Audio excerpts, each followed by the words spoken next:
Little Britches, Father and I Were Ranchers by Ralph Moody, Chapter 27. Father and I Learned to Shoot. I used to like picnics down by Bear Creek, so all 6 of the Sundays while I was working up at the mountain ranch, Mother packed a lunch and we spent the day down there. After the first week, I never did get home on Saturday nights till after dark, and I always stayed as long as I could, so it was always dark when I started back to Cooper's. That's why I never noticed our crops till High told me about the ditch fight. From the way Father had acted on Sundays, I couldn't have guessed anything was wrong, but I should have known Mother wasn't getting so jumpy just worrying about me. The last Monday morning I went up to the mountain ranch before haying. High asked if Father had got hurt. I said he hadn't and wanted to know why he asked that. Then he told me about the fight on the Bear Creek ditch. He said, "I don't like the looks of things over there. Fred Altland tells me the gang up the ditch has busted out your pa's patent ditch boxes. And is hogging all the water. So your places are drier in a burnt boot. Drier in a burnt boot. But he says your pa's got a signed paper that's tight enough to haul him into court for damages. If I know them dirty sons as well as I think, your old man better start packing a 45. I was afraid for Father and was going to ride right home and tell him what High said, but he told me not to. He said I couldn't tell Father anything he didn't already know. I couldn't tell Father anything he didn't already know, and that Father probably wouldn't thank him for having told me. I still thought I ought to go home, and I would have if High hadn't said it would scare Mother to death. Then he promised he'd ride to our place with me on next Saturday afternoon and take his own 45 to Father. I don't think I ever put in a longer week.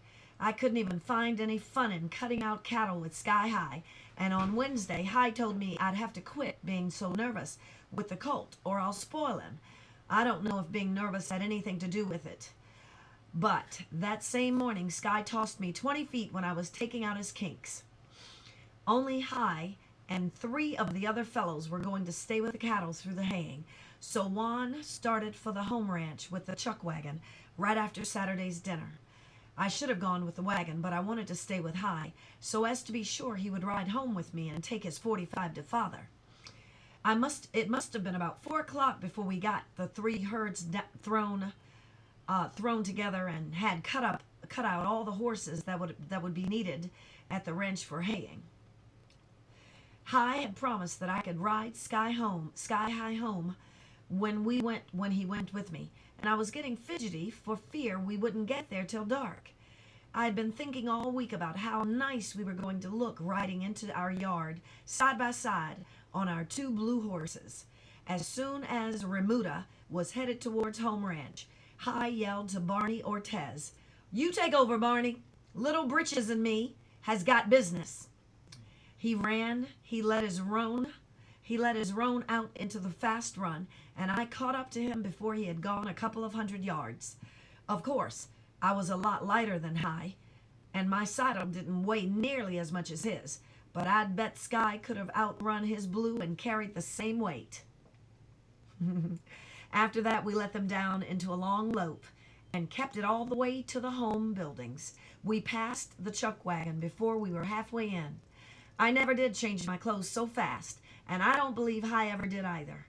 I wasn't in the house more than 5 or 6 minutes, but when I came out, he was all ready and waiting for me by the bunkhouse door. He had his 45 on and was holding another gun and belt in his hand.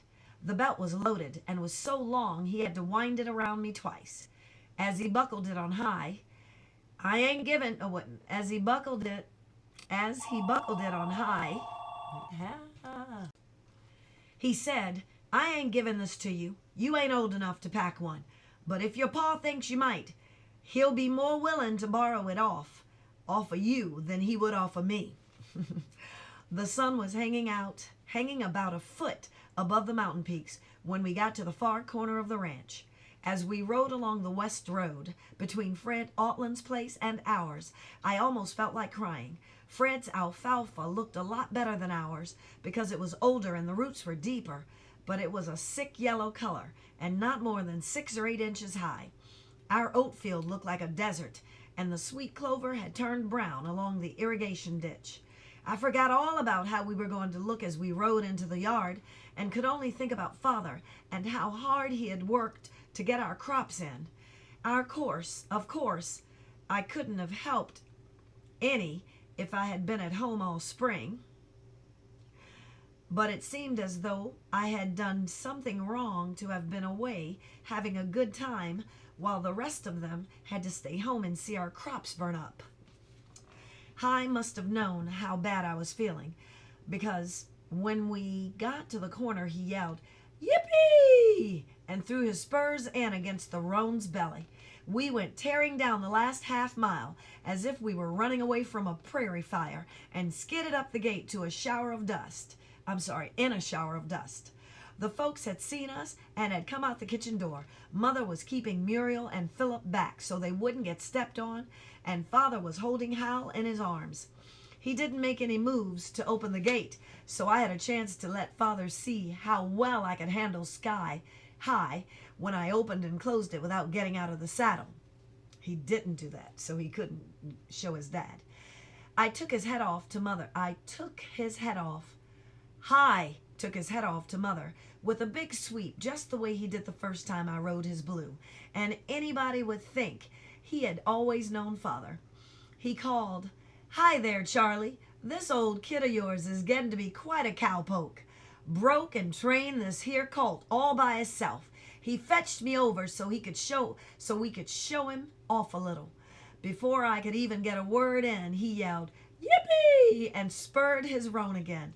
I pinched my knees on a bit and leaned forward, and both roans took off together.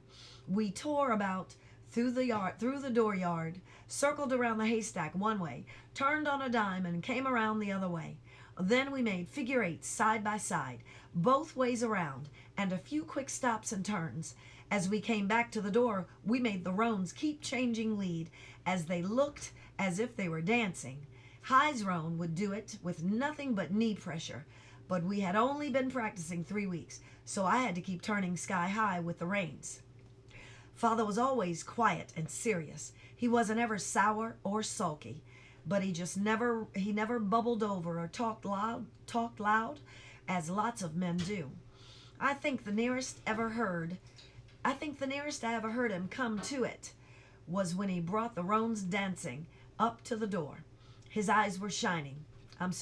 As when we brought the roans dancing up to the door. His eyes were shining, and when he called out to us, his voice reminded me of "Merry Wedding Bells" in the piece Mother used to recite. "Nice handling, son," he called. And then he said to High, "I see you're as good at training boys as you are at schooling horses. I'm proud to have him with you, High." I do think Father was proud, but I know I was a lot prouder, and I could tell by the looks of our youngsters' faces that they were glad I was their brother. Mother always worried for fear I would fall off a horse and get hurt, but that night she was beaming like a sunrise in the spring. She always waited supper for me on Saturday nights, and she told High she was sorry she hadn't known he was coming, because she was quite unprepared. But if he could take potluck, supper would be ready in about 15 minutes. Father went to the corral with us when we unsaddled, but he didn't try to help me. It felt as if that gun and cartridge belt weighed a ton, and the top rail of our corral was pretty high for me to toss my saddle over, but I was lucky and it balanced with the horn pointing straight up at the first try. As soon as we had forked some hay to the roans, High unbuckled his gun belt and hung it over the corner post of the corral. I had to climb up on the poles to put mine with it. Father hadn't seemed to notice the gun before, but when I climbed up, he said, "That's quite a piece of artillery, son. Do you wear it while you're working?" I thought about what High said when he buckled it on me, so I said, "No, not yet, because I don't know how to shoot with it. but I might need it for wolves when I go back to the mountain ranch after haying. I was just getting ready to ask Father if he'd keep it for me, but Hi beat me to it. He said, "It would be a nuisance to you during haying time, and I won't be around to learn you how to use it. You might hurt somebody. Why don't you leave it here with your paw till you come back to the cattle? We'll take you out after supper and let you find out how much it kicks." While we were talking, Mother came to the back door and called, "Supper!" So we went over to the pump and got washed up. Maybe Mother wasn't quite prepared, but she had an awful good supper. We had a whole roasted ham and the kind of baked beans nobody else could make, golden brown with thick juice that was as sweet as maple syrup. And she must have opened a jar of everything in the cellar after we had eaten till we were full clear up to our ears. And there wasn't a buttermilk biscuit left on the plate. Mother opened the oven door. She had made 2 pies out of the gooseberries Grace and I had picked along Bear Creek in the fall. Some of the juice had oozed up through the leaf pattern she always marked on top of her pies, and just the smell of them made me hungry all over again. Hi said it was the best supper he ever ate. At Cooper's, I got coffee like the men, and I liked it a lot better than I did milk. But I didn't think Mom would have liked it if she had known. I was a little bit afraid Hi might ask why I wasn't taking coffee when Mother got up for the coffee pot and cups, so I hurried and say, "I won't have room for anything to drink tonight with all these good things to eat." Sometimes Hi could catch on as quick as Father. He was sitting next to me, and when I said that, he bumped me under the table with his knee. After Hi had told Mother how good the supper was, he said to Father, "How about it, Charlie? Hadn't we better take little Britches out here behind the barn and learn him how to shoot a 6-gun? It's better if he have a couple of men around the first time he tries it." Mother kind of gasped and looked up at Father.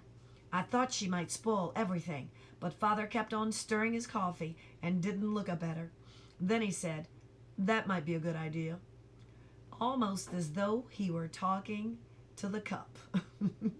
I said, "Please excuse me," and I tried to get up from the table as if I were in a hurry, but somehow I got tangled up in the long tablecloth and nearly pulled some of the dishes onto the floor. It was just medium twilight when Mother said, "Now do be careful," and we went back out to the corral. Before we took the guns down, Hi sent me to pick up a canful of pebbles. He said to hunt for ones that were about as big as a peach stone. He and Father helped me, and we must have picked up as many as 100. Then we took the guns and went out behind the barn. Hi dumped the can of stones on the ground, about 30 feet from the haystack. Then he set the can right at the foot of it. He had me lie down on my stomach beside the pile of stones and said, "They's 2 kinds of gun shooting, but one's all you'll need to learn.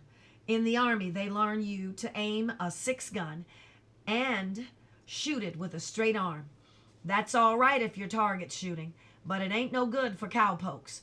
When a poke needs a gun, he's always got to make a quick shot. Like when a mean bull has knocked your pony down or wolves have jumped your calf. In them chances, there ain't no time to take aim, and you got to be able to throw a slug close to where you want it, and quick. Now pick up one of them stones between the finger and thumb. Pick up one of those stones between your finger and thumb and fire it at the can." Excuse me. My first stone didn't get as far as the can by 10 feet, and the second one nearly went over the top of the haystack. Hi didn't laugh, but there was a kind of chuckle in his voice, and he said, "See, it ain't as easy as it looks. He ain't got an idea of tossing it for his forearm and wrist, Charlie. See if you can't show him how it's done." Father lay down beside me and tossed a couple. His were nearer than mine, but he didn't hit the can. "You ain't quite got the knack yet," Hi said.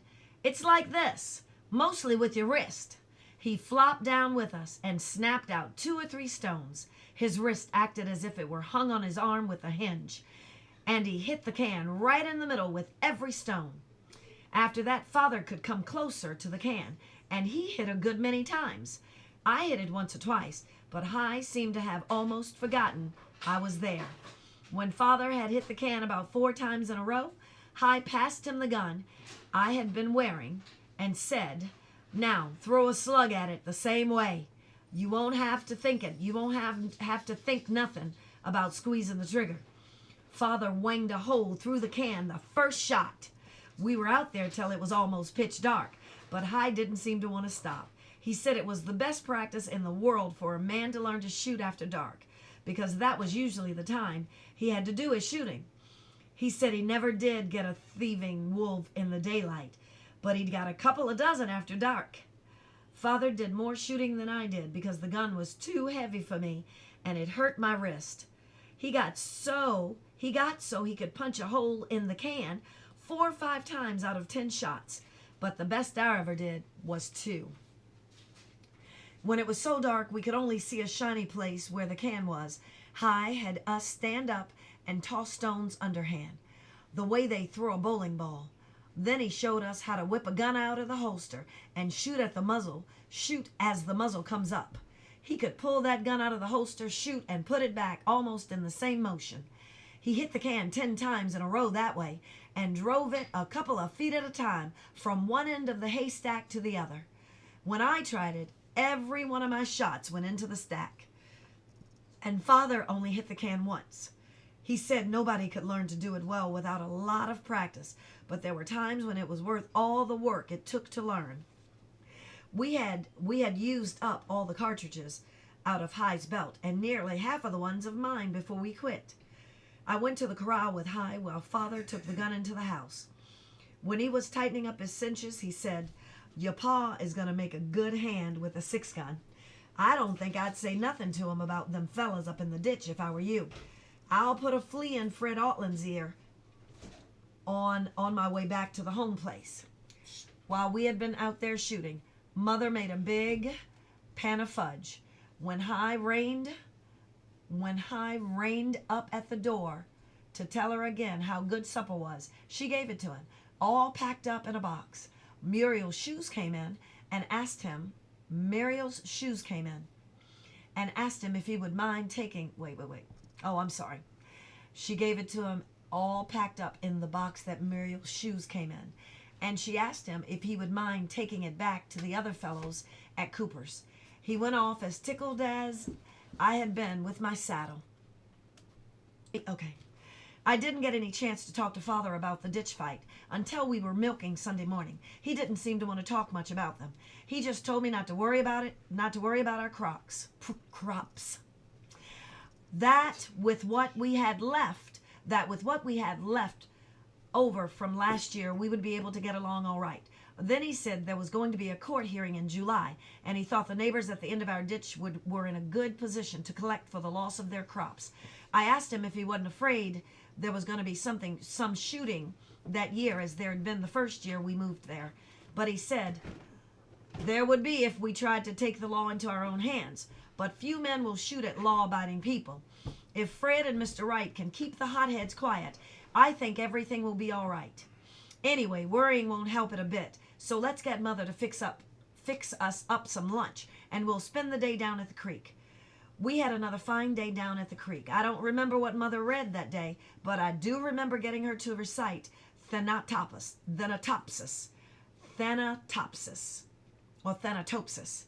and that she was looking right at me when she said, "So live that when thy summons comes."